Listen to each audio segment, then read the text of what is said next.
Welcome to our second webinar in this series about HR and CSRD. Today we'll be taking a more digital angle and discuss how the CSRD will drive digitalization of HR. My name is Hope Mears Øsgaard. I'm the Senior Vice President Marketing here at Catalyst One, and I will be hosting today's panel. CSRD, the Corporate Sustainability Reporting Directive, is really taking over from GDPR when it comes to EU buzzwords these days. Perhaps some of you joined me a few weeks back for our introduction to CSRD for HR with guest speaker from Deloitte. But in short, it's a new reporting regime for sustainability covering environmental, social, and corporate governance matters. The objective is to improve consistency of sustainability reporting to make it easier for both investors and consumers to see through greenwashing and make good investment choices. The directive is already in action. It was signed off July earlier this year, and the first group of companies will have to report on 2024 data already in the beginning of 2025. Meaning that some companies are just weeks away from having to start data collection. Over the next few years, most EU companies over 250 employees will have to implement CSRD reporting. And as with GDPR, there are hefty fines involved for those who fail to report and comply. So if you haven't already read up on CSRD, you can go to catalyst1.com/CSRD for more details and content. However, as well as having sections of the directive that will directly apply to HR data, HR will also play a pivotal role in the operational changes that CSRD will bring along. For many companies, implementing the CSRD means a fundamental shift in reporting and operations. New systems, new routines, and new internal controls are essential to meet new reporting demands. While the transition may be challenging, it's also a real chance for HR to drive organizational change that promotes transparency, responsibility, and of course, digitalization. Topics that I know are really close to the heart for both my guests today. So I'm super lucky that I have with me today two experts in the field of digitalization. And this is a true Scandinavian panel we have today. So from Sweden, we have Anna Karlsson, and from Denmark, we have Pernille Krammergaard, and I'm sitting in Oslo. Anna is a well-known HR tech analyst in Sweden, and I'm sure that many of you have either heard her keynotes, perhaps you have listened to her podcast, or seen her moderate the tech stage at Personalerchef in Stockholm. And not long ago, Anna had a podcast episode where she put the spotlight on how you can measure diversity and inclusion. And this is now going to be a part of CSRD too. Pernille is a leading figure in digitalization. She's a CEO, a founder, and a researcher. She holds a PhD and has authored numerous articles and 2 books. And I know that many companies and leaders in both private and public sectors have enjoyed Pernille's expertise through masterclasses and programs in digital transformation and digital leadership. So I'm super honored that you would like to join me here today, both of you. I've been really looking forward to our discussion and for both of you to share your knowledge with our audience today. So before I hand it over to you, Anna, I just want to remind everyone who's logged in today that we would really love to take your questions during our discussion a little bit later in the webinar.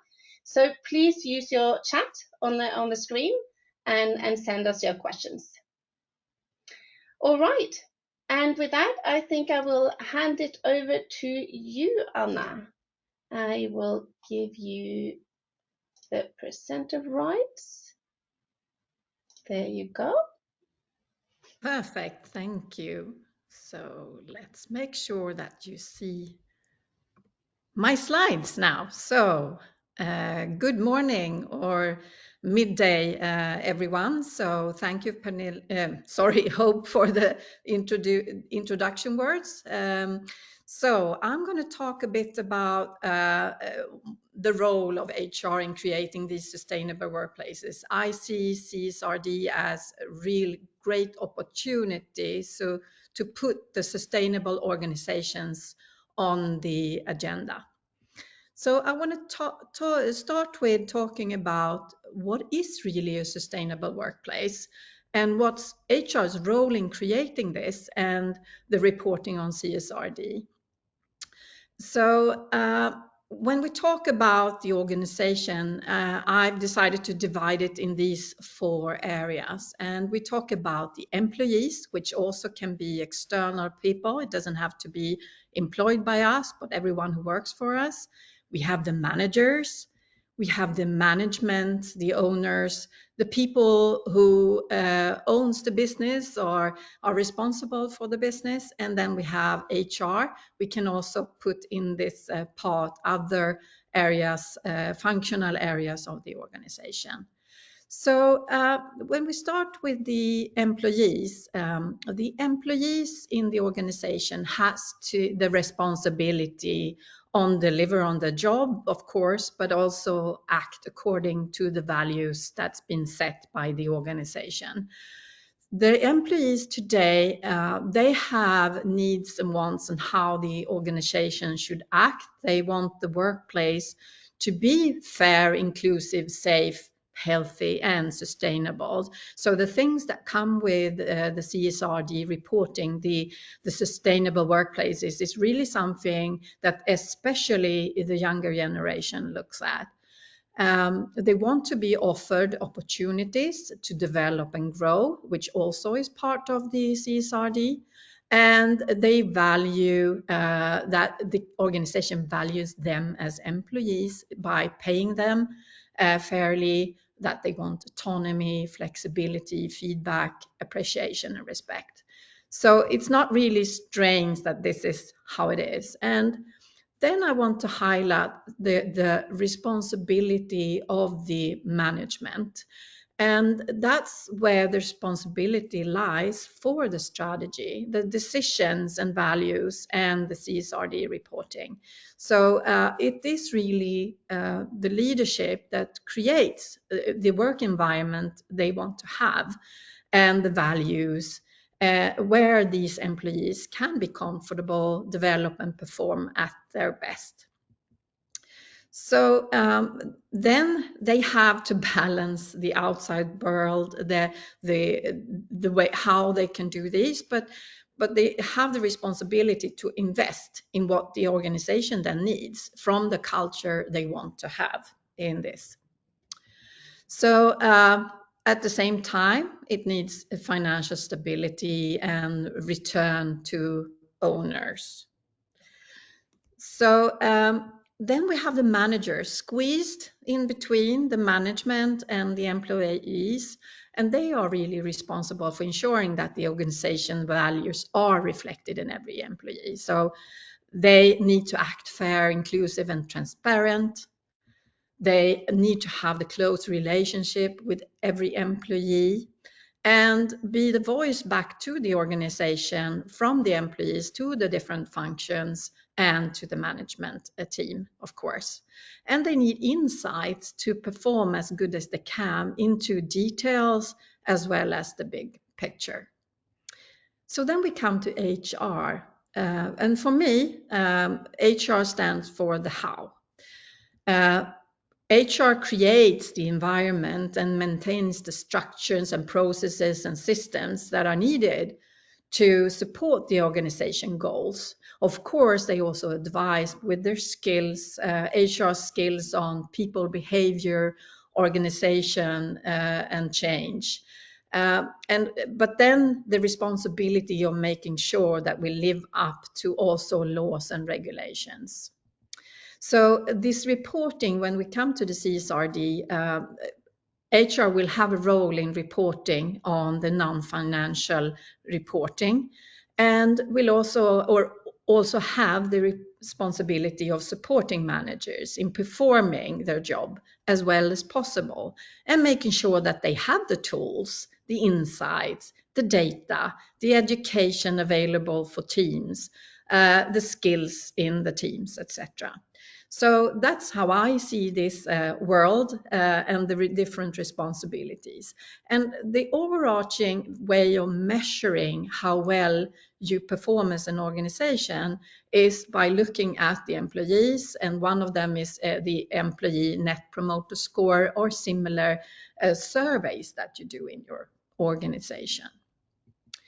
So do we have the right tools and data in HR right now? Are we digital enough?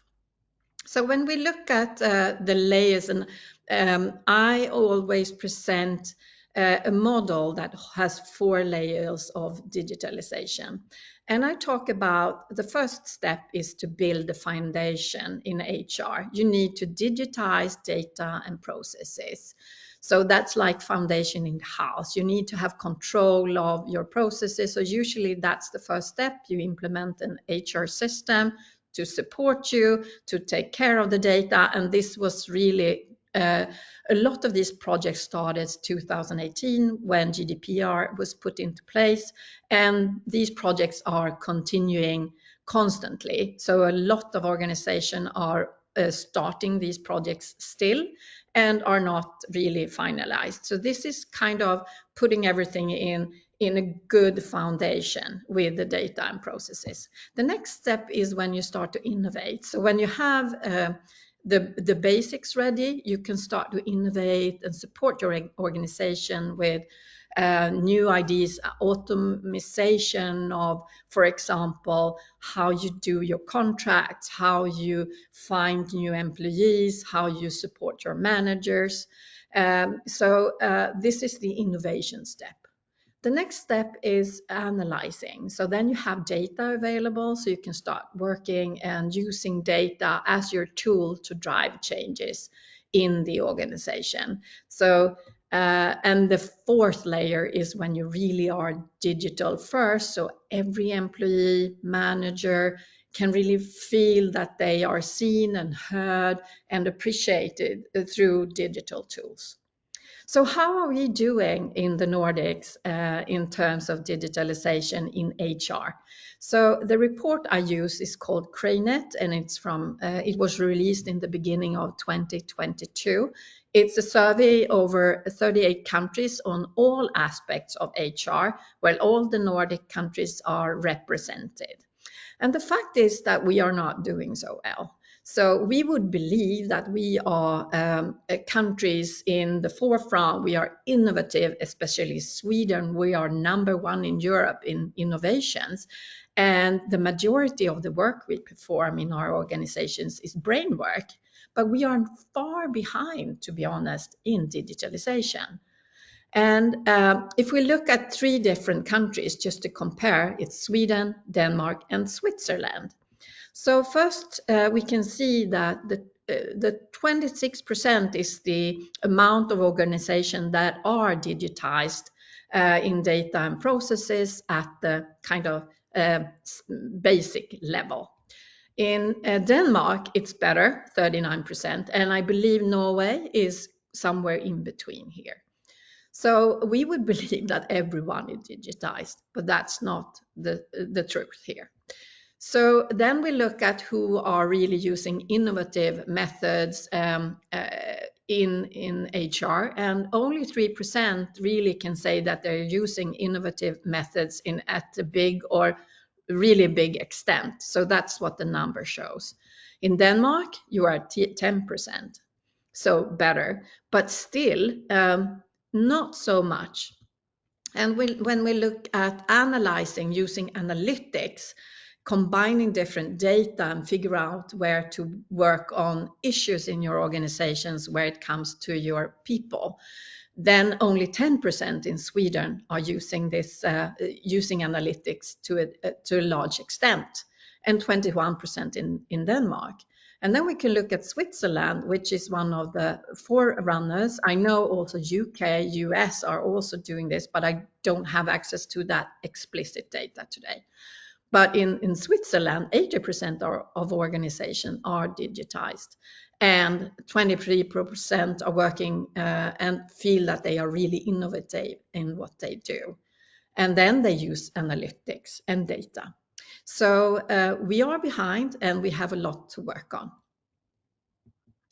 So then we come to the impact and measurement of KPIs, what we must and can assess when it comes to then CSRD. So when we start to measure things, as you can see, the data is not really used. We have a bit to go to use our data that we have. Probably you do have data.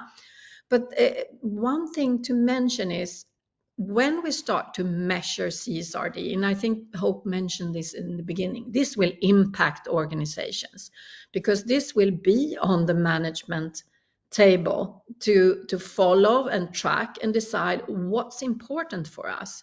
What do we need to look at to be the organization we want to be? And you can see the changes going on and how sustainable do we want to be?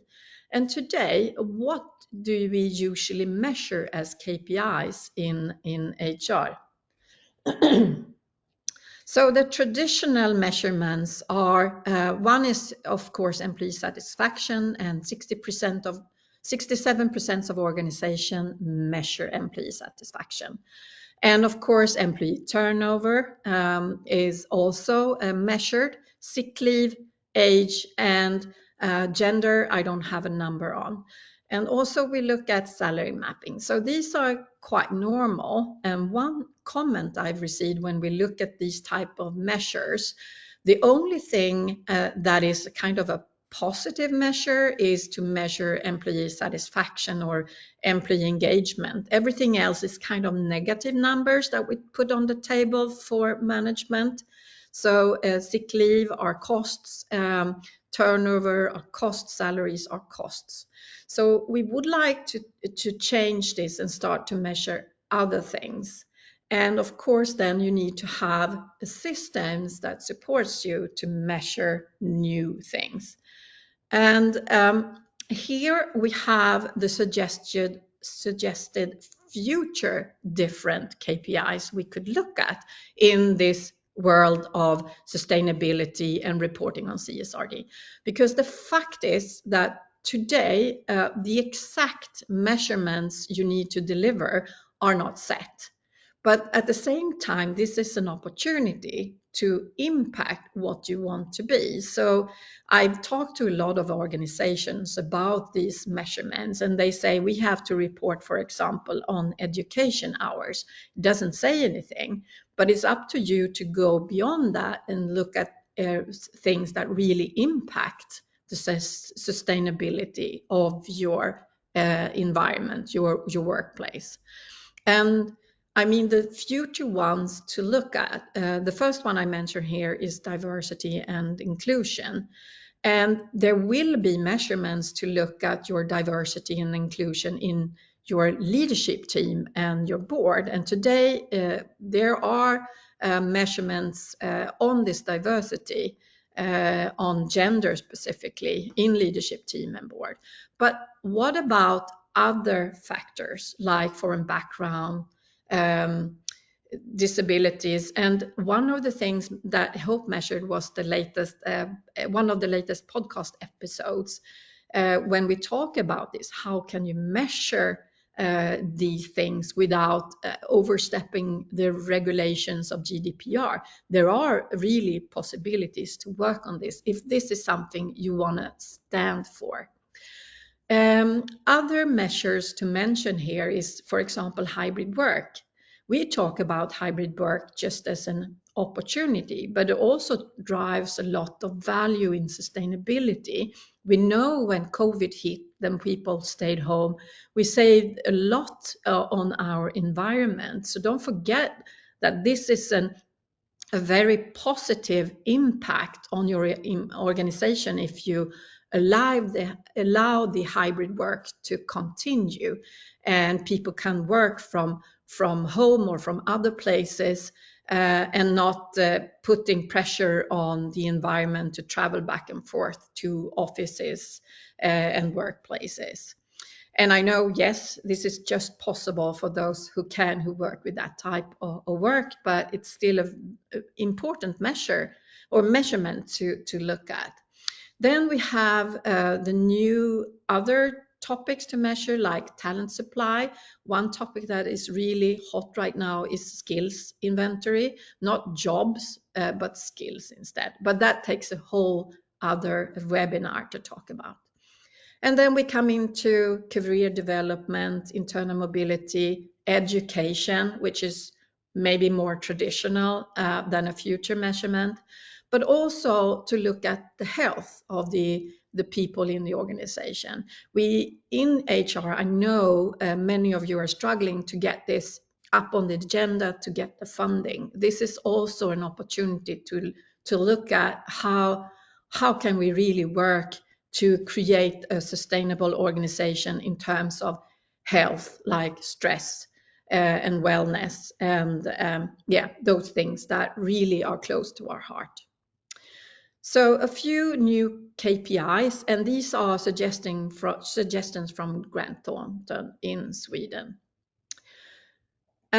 So I also want to highlight what does it mean to be a sustainable workplace for the result, because it's good for the people, of course, but it's also good for the business result.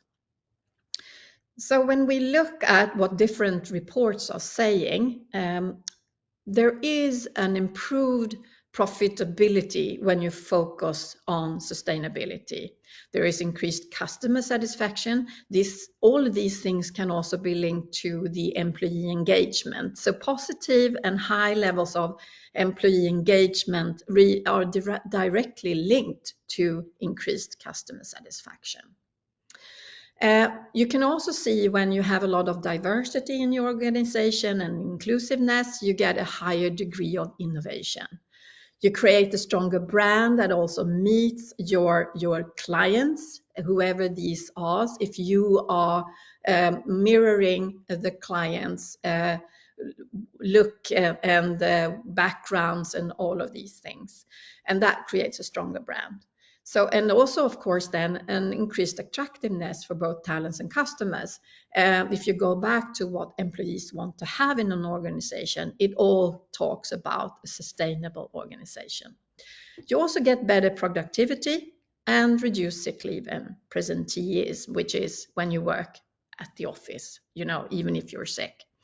So I have a little note from our business magazine in Sweden, and I've translated it to English so you all can understand it. And the boardroom trick that makes companies climate winners is improve gender equality and diversity on the board, not only increase financial returns and the degree of innovation, but also provide companies with better environmental and climate focus, as noted in a number of international research studies.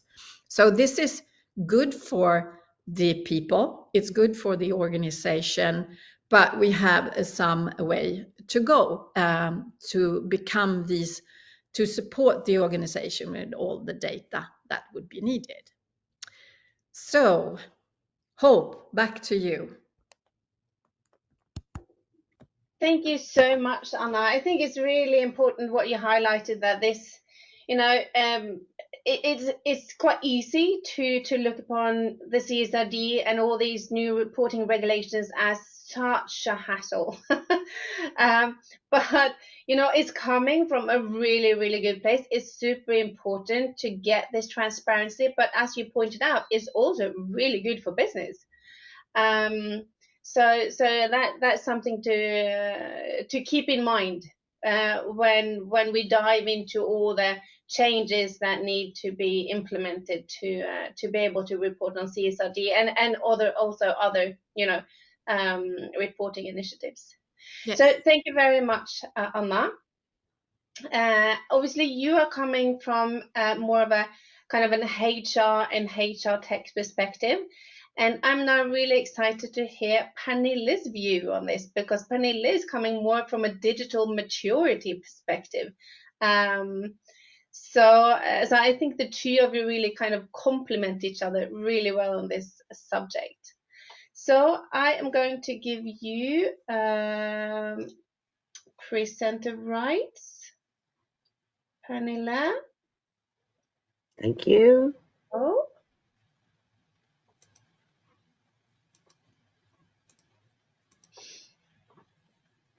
Is it good? Yeah, perfect. Good. Thank you, and thank you for the invitation to participate in this very interesting webinar. And as you mentioned, Hope, I don't have an HR background. I more have looked at how company and organizations, both private and public, kind of mature in the digital journey and in how they use data, among other things, in that kind of maturity journey. So that is what I'm going to present. I'm going to present my digital maturity model and how you use data, and also the challenges that you are facing in using data at different maturity level, because it's different which challenges you are facing as an organization. And then I will give you some numbers about how organizations, primarily in Denmark and Norway, I on a daily basis, I'm situated in Denmark, but we also have a company in Norway. So I'm spending some days, around 20 days a year in Norway, giving lectures and programs. So the data I will present is from Denmark and Norway, and then I will wrap up giving you some advices to what I see could be the role of HR when you kind of mature your organization digitally. So I have a background in research, and when I started looking at this kind of topic, saying that how do organizations use technology in the organization, it was on what I call generation one. This is where you kind of use technology and IT system to support your existing practices with digital solution, and you kind of automate simple manual tasks. And the data that you have in your organization is very often in different systems. So the data don't talk to each other, and you cannot integrate them.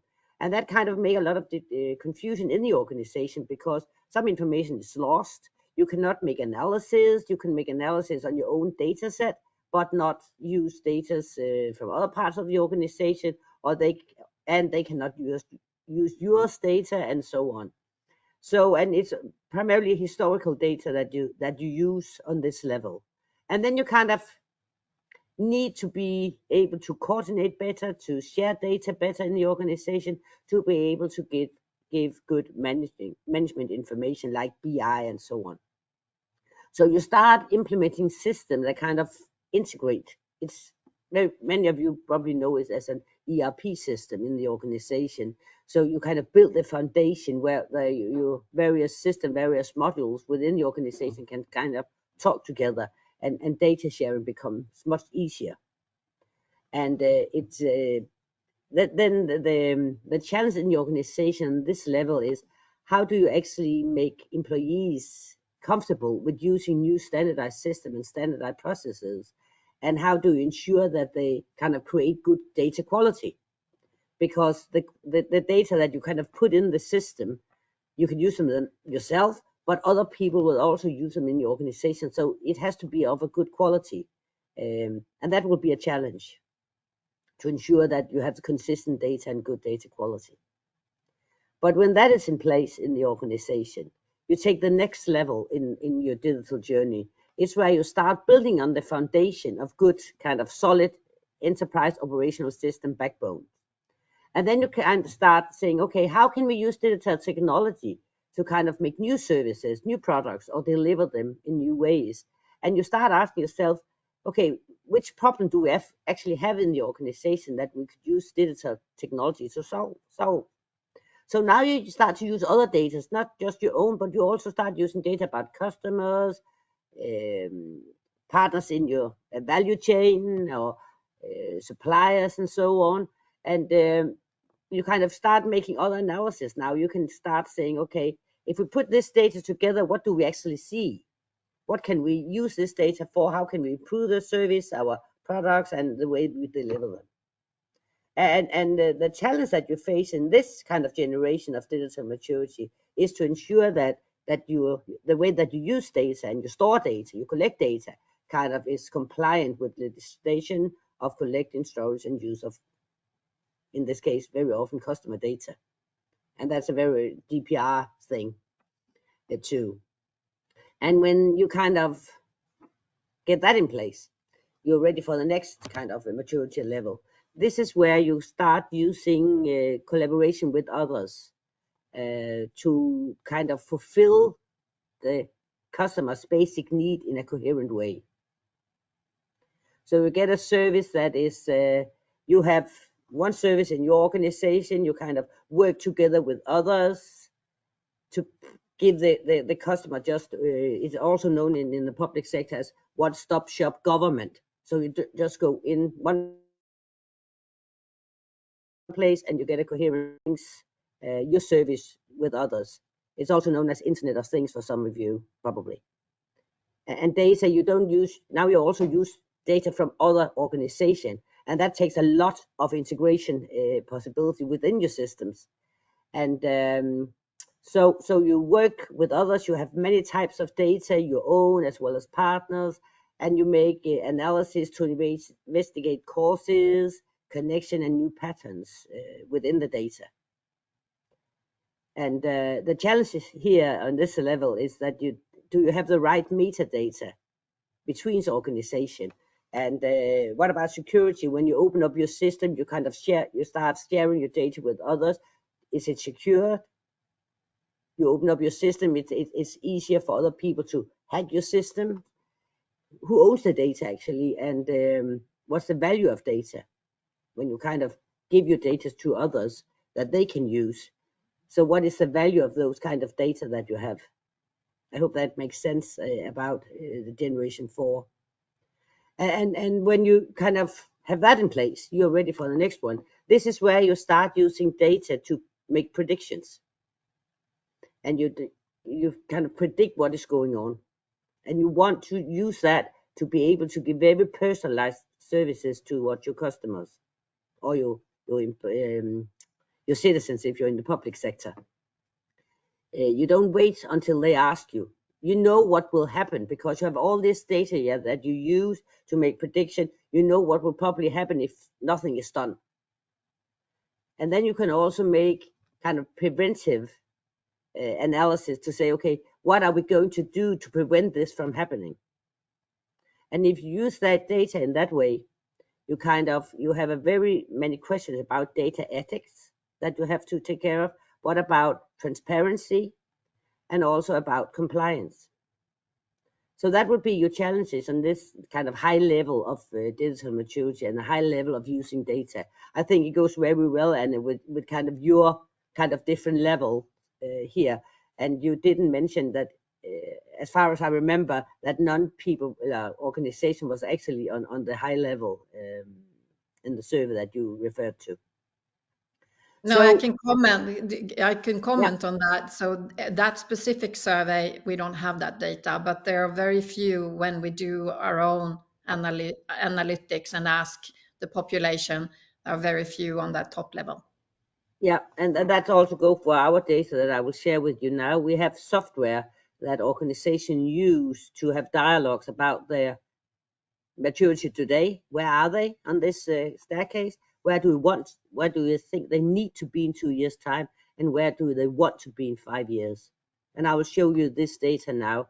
If you kind of look at in general of all the questions in our survey or self-assessment, you see how people rate themselves today, primarily on level on generation 2. In 2 years' time, they would like to change that, start using, among other things, using data in another way. They want to be on level 3, and in 5 years, they would like to be on level 4 or 5, primarily.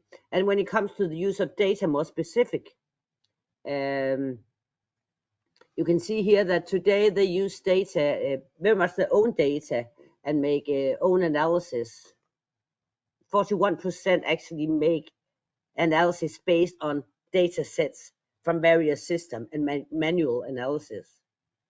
And 33% use them as management information based on their own systems.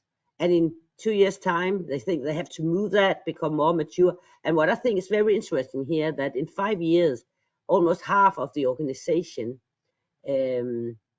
wants to be in generation 5, where they use data to make prediction and preventive analysis.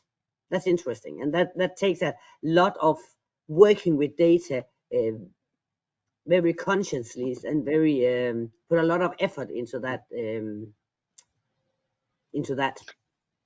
So my last Pernille, slide would be. Pernille, can I just jump in with a quick question since we have the Sure. numbers in front of us here? I mean, do you think it's realistic that in 5 years, 50% of companies will be in generation 5?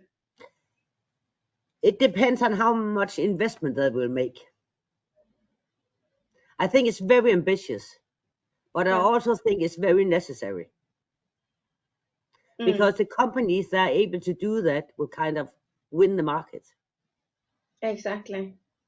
And you can say from the service that we use today, which is a very digital service, let's say Netflix, for example, they use data, or Amazon, or all the big tech companies, they use data already in generation 5.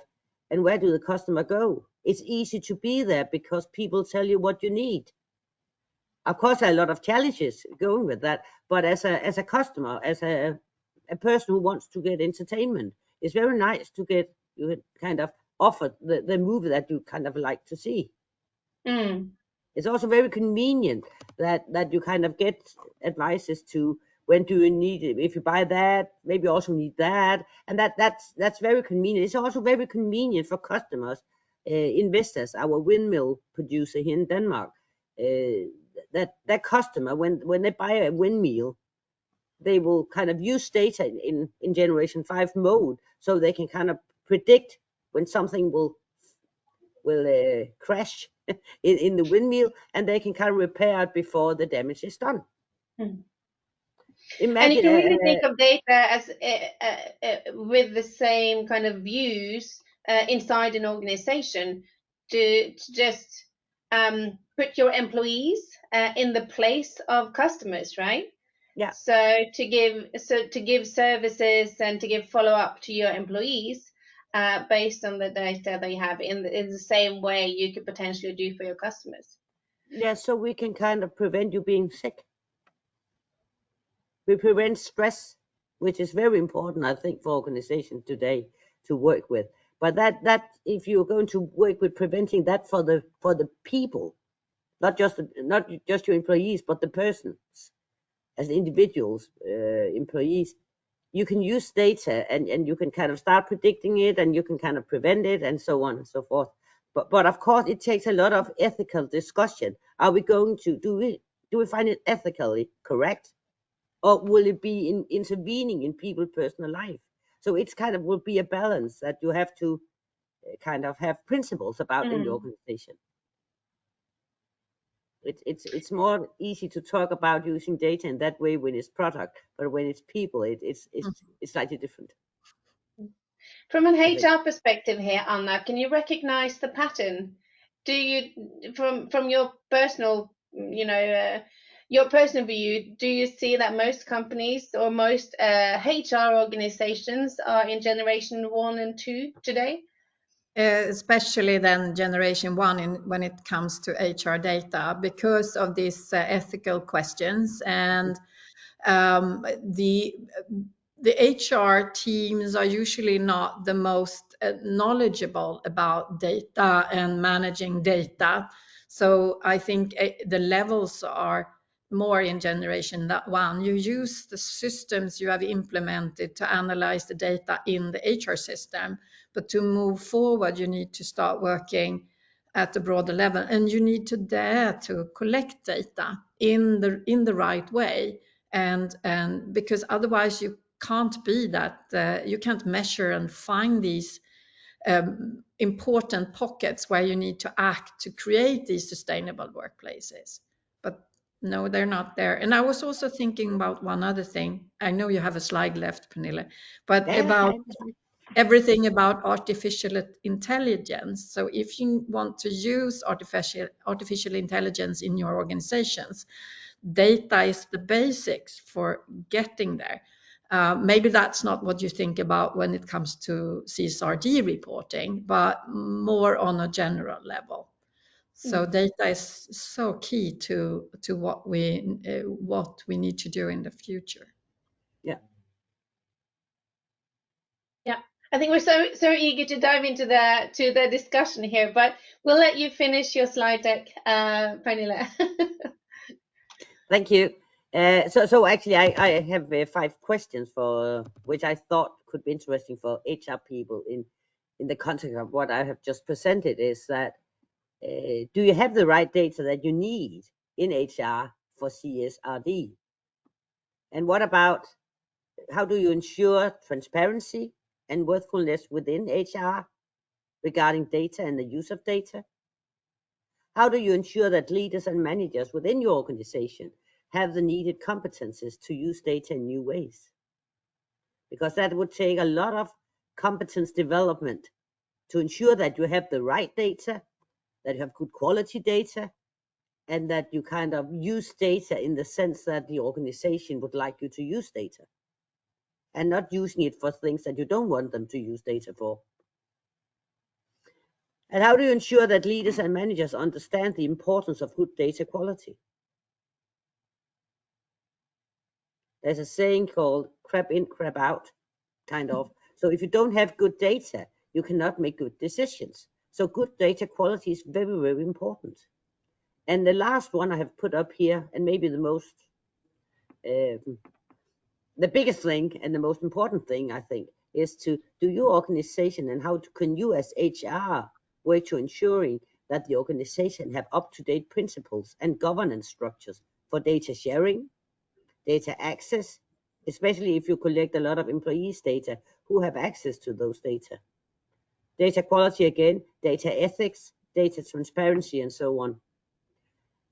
And that they know, and that people in the organization know those principles and apply them within the organization. I think that's a very, very important question that we have to look into the future, not only about data, but especially about data about employees. Thank you.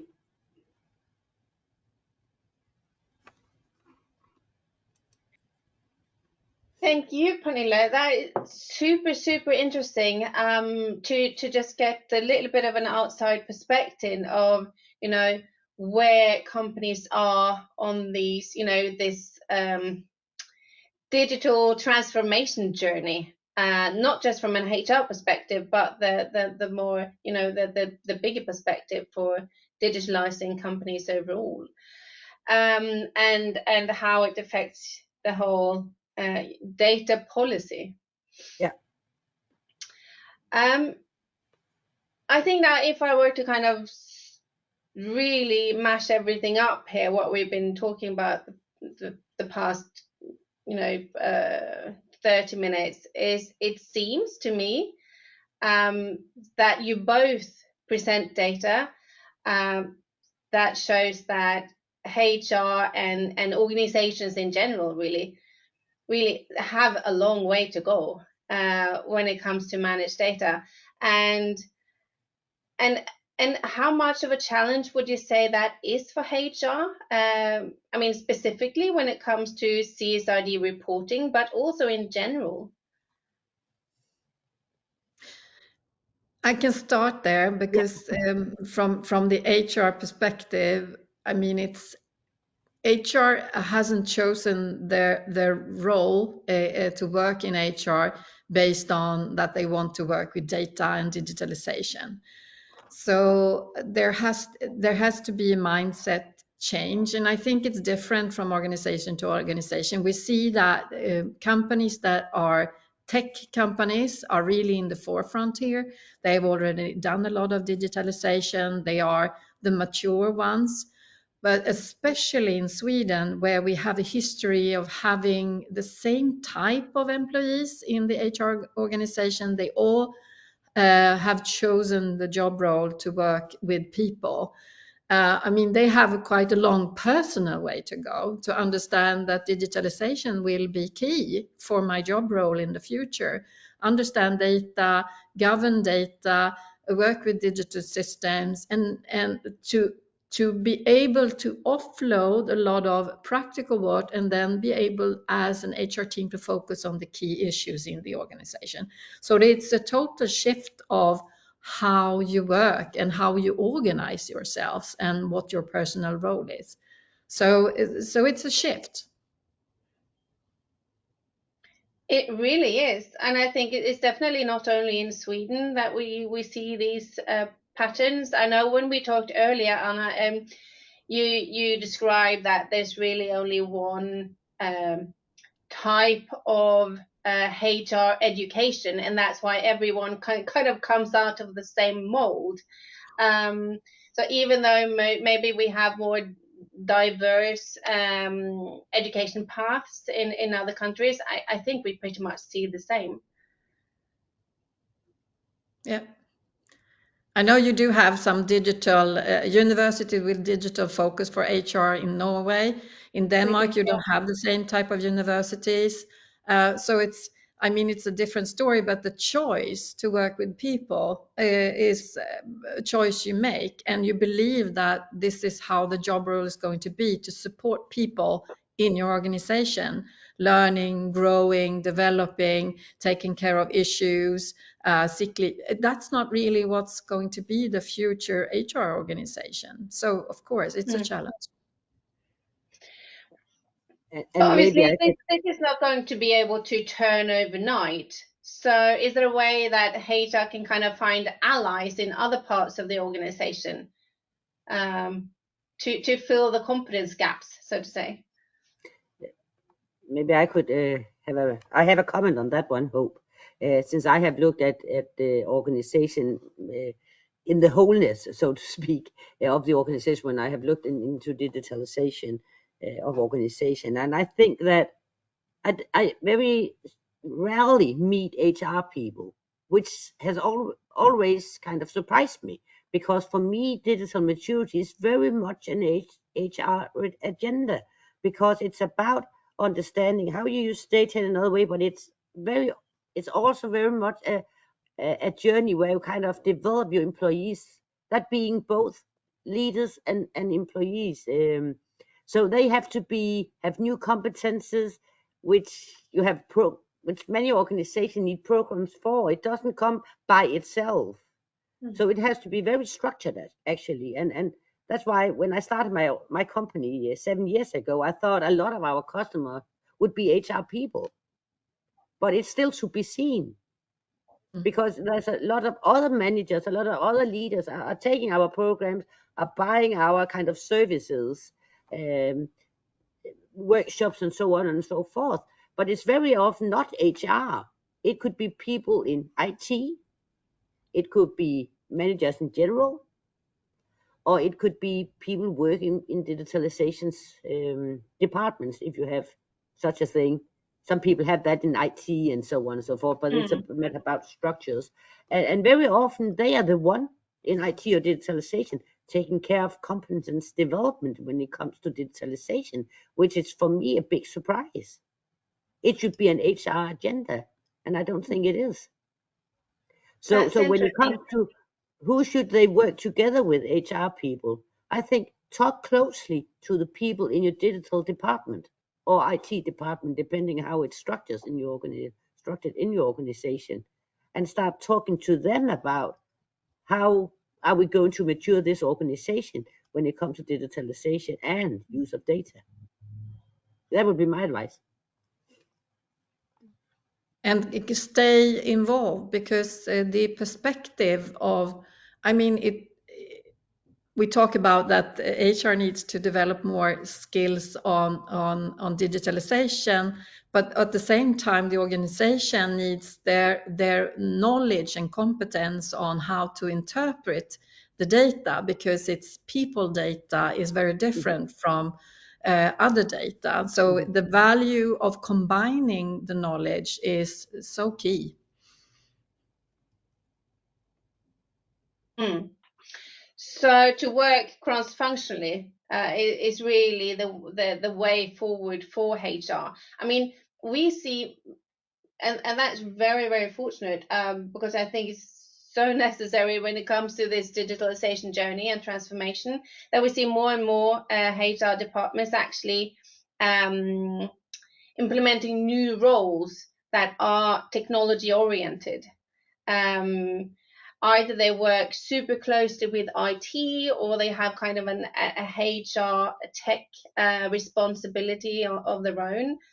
But it really brings the whole digital aspect of it so much closer to the people perspective. When it comes to, I mean, if we look at CSRD reporting, I mean, overall, we're talking about close to 1,200 data points here. It's crazy. Obviously, not all of them in the kind of the social pillar that will be most relevant to HR, but still, to do this, to be able to report on this, and find out which data points are relevant and which are not to each organization. Would you say it's possible without digitalizing, without having some kind of system support? No. Nope. No hope. Because That's pretty yeah. clear answers. Because Pernille talked about the consistency of data governance, and you can't get consistency in data without having them in a system. I mean, if you try to collect and manage data without systems manually, you get interpretation all the time about what the data means and how to handle it. You have to have a very consistent strategy around data. Mhm. And obviously, it's not all about the system, but it's how you input the data, how you have the data flow between systems, so you don't really input the same data several times, because then you will lose the consistency. Yeah, and you have to have your metadata in place. So what you call things in one area of your organization, it should mean the same in another area of the organization. Otherwise, the data cannot talk to each other, and then you cannot make analysis. You cannot, share data, and so it will be a mess, kind of. And you have to make the manual analysis, which is almost impossible if you have a lot of different data sets. So, so yes, you have to use data to have consistent and good quality data. Yeah. And I can add something which has been becoming, I mean, let me change that phrasing. So, with the value of generative AI, we have received, because people data is so, it's not as easy to manage as numbers or sales data, how much you have sold, or production time or something like that. People can mean the same thing with very different words. So with AI now, you can take those tools and assist you in making sure that you have the same name but even if the people say different things, you can put them all into the same word. You understand what I mean? So the generative AI can support you. So there are a lot of new systems. For example, when we talk about the soft things about what skills do you have as a person, how do you describe skills, and how do you know what skills are available in the organization? Without AI, that was impossible. So people tried to build skills systems manually, and they used Excel and tried to, okay, so you do this means that you are knowledgeable in this area. But now we have AI that can interpret your CV, the way what kind of education you have done, and put it all into systems for you. Yeah, So and use AI the will kind be of a big help. the same skills taxonomy and make sure that everything supports the same setup. Yeah, Exactly. So we're getting a lot of help from AI now that can be used, but that also means you need to digitalize. So everything has, you need to move forward in your digitalization journey. I have a question here that came in from the audience. Let's take a look. So, could the Swedish or perhaps the Nordic model with focus on union negotiations take energy and time away from digitalization? Interesting. Good. I can answer that, Pernille.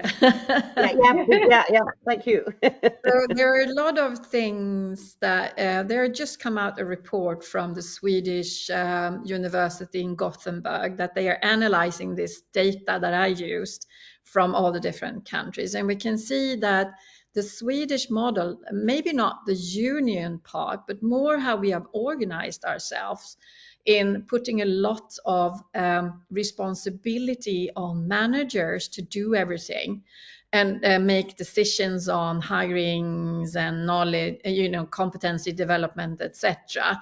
And we have downsized our HR organization quite a lot. And that was already 20 years ago, which means we have very little time to really work strategically in HR. So we focus on putting out fires a lot. So I think that's more than has to do anything with the way of our unions and the collaboration in the market. Is more that we are about a fourth of the size in HR organization versus UK. So they have 4 times more HR people. So that's a difference. And they are a lot more mature in digitalization. Yeah. But I guess you could turn that really upside down, because if you have less resources, you need to digitalize even more to help your resources to actually manage all the different parts of HR that you need to work with, right? Yeah, but you also need to carve out time to do that and have the But management support and understanding for the value. And that we come back to CSRD, and that this will maybe give HR a lever to move up in the digitalization, because this becomes an important topic on the board agenda. Yeah, that is so true. We have a couple of minutes left, and I would really like to spend those minutes, for you to kind of give your kind of top 3 advice. HR being in the position they are now, we know that this reporting is coming, for many sooner rather than later. So what should be the focus of HR now to be able to cope with this? What are your recommendations? I think my recommendation would be start talking to people in your organization and collaborating with people within the digitalization and data area. That would be my advice. To be very, very short. And for me, I would say, going back to my first slide with the responsibility. So I've seen so many organizations where HR try to change the organization because they believe in this sustainability or how people are feeling. And if the overarching leadership team do not understand the value, then you can't do much. So make sure that you get the ears of your management team to make this a priority, to discuss it. And then make sure you know your gaps. What do you have and what do you need after that? And the CFO of your organization is probably the person who will be the one carrying the overall responsibility of the CSRD reporting. So perhaps reach out to the CFO and say, hey, I know this is coming, and some of it will come my way when it comes to the reporting on people and organization. So let's align. That's true, and I just want to mention that none of us are almost safe here, because we all need to report. If your client needs to report, they need to know their providers to report on these topics. So we talk about who is going to report, but it can be ourselves as well. So. Well, that's very true. I mean, we as a HCM vendor, we've already have questions. How do we comply with the upcoming regulations? And we're not yet falling into, any of the categories coming up first. But that just shows that anyone can kind of be asked to pull up the data. Okay, I think unfortunately we have to wrap up here. I think we could, be talking about this for a lot longer. But I'm sure that there are still lots of questions about CSRD. I think some of them can be answered if you go to catalyst1.com/CSRD, where we have specifically tried to gather content which is relevant to HR when it comes to CSRD reporting. Thank you so much, Pernilla and Anna, for joining me today. I'm thrilled that you carved out time in your super busy schedules to join me. And thank you for everyone who logged on today. I hope I'll see you again soon. We have another webinar coming up on the CSRD topic, which will be after New Year. So hopefully I will see you again there. So take care and have a lovely day. Bye. Bye.